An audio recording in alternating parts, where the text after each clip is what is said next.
Welcome to section 1.7, representing functions as rules and tables. The first thing I want to talk about with you is the different parts of a function. The first thing I want to talk about is the domain. And the domain of the function is the inputs. What values can we get put in? In math, we normally have x be our inputs. That's what we can control. That's what we can change. And because of that, we also call this same thing the independent variable. So all of these options that are the domain, the input, the independent variable, and even just x, those are all the same thing. Now the other part is the outputs, what we call the range, our y variables, or I'll also call the dependent variable. These are also all the same thing. So now what makes a relation a function? Well, as you likely have talked about in a previous class, a function is when every number in the domain or every item in the domain only goes to one output in the range. Now, those outputs in the range can be repeated, but they have to be unique to that one thing in the domain. So let's say I have 0, 1, 2 for our domain, and in our range, I just have 3. As long as we only have one arrow going out of each item from the domain, that's okay. It is a function because everything coming out of the domain is unique. Now, where it could get a little bit messier is if we had another option like a 4 here, and now all of a sudden the 0 goes to both the 4 and the 3. Now this is no longer a function because all of our x values are not unique.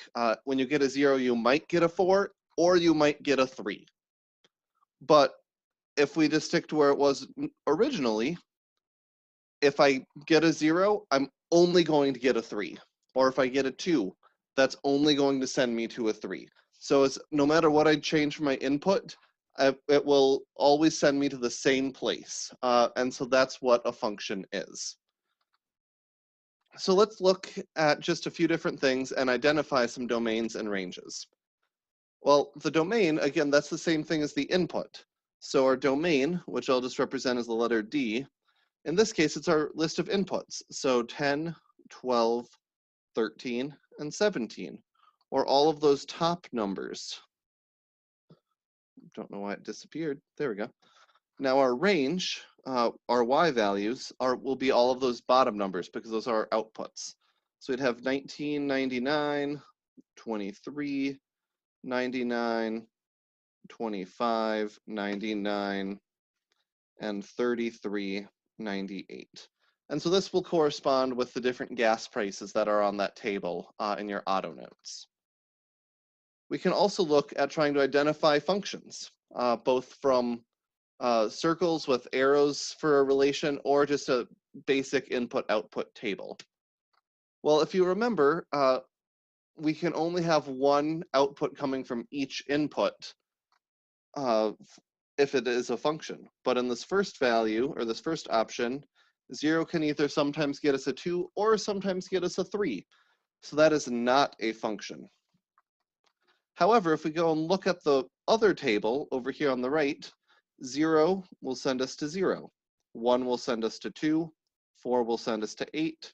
6 will send us to 12. Each one of those is unique. 0 is not going to suddenly change when we put that in as our input. Or 4 will always give us an 8. 1 will always give us a 2. So this is a function. So hopefully that starts to make a little bit of sense. Now the next thing we have to do, or be able to do, is if it gives us a function and gives us the domain, we need to be able to create a table to just show what this function looks like. Well, for this one, it gives us the function of y equals 2x, and it gives us the domain of 0, 2, 5, 7, and 8. Well, what the function says is we multiply all of our x values by 2. So 0 times 2 will be 0. 2 times 2, 4. 5 times 2 is 10. 7 times 2 is 14. And 8 times 2 is 16. That's it. That's all the more you have to do and completing the table based off of a rule from a function. Now, sometimes you might have to go in reverse and actually write a rule for a function. So for this, you just have to recognize as to sort of what's the pattern. Well, if we give an input of 0 and we get an output of 2, well, that looks like we're just having to add 2 to the 0 in order to get to our output. Let's look and see if that pattern continues. 1 plus 2 will get us to 3, 4 plus 2 will get us to 6, 6 plus 2 will get us to 8, 10 plus 2 will get us to 12. Cool. So all that we're saying then is that our output equals our input plus 2. That can be our rule. We don't need to make it more complicated than that. We can just leave it there. Finally, there's a nice long word problem here, and so I'll read it to you out of the book, but I wasn't going to write the whole thing down here. So you are buying concert tickets that cost $15 each. You can buy up to 6 tickets. Write the amount in dollars you spend as a function of the number of tickets you buy. Identify the independent and dependent variables. Then identify the domain and the range of the function. Well, first thing I'm going to say is our independent variable is what we can control and what we can manipulate. We can't control the cost of the ticket, but we can control the number of tickets that we buy. So what I will say is the number of tickets is going to be the independent. And then the thing that changes resulting from the number of tickets we buy is the cost. So that's going to be our dependent.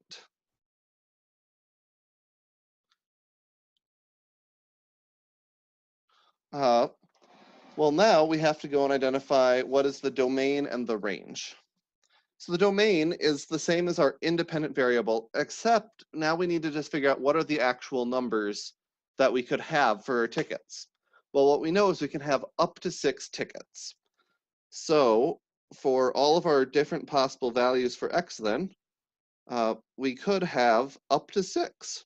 So that means we could have 0, 1, 2, 3, 4, 5, 6.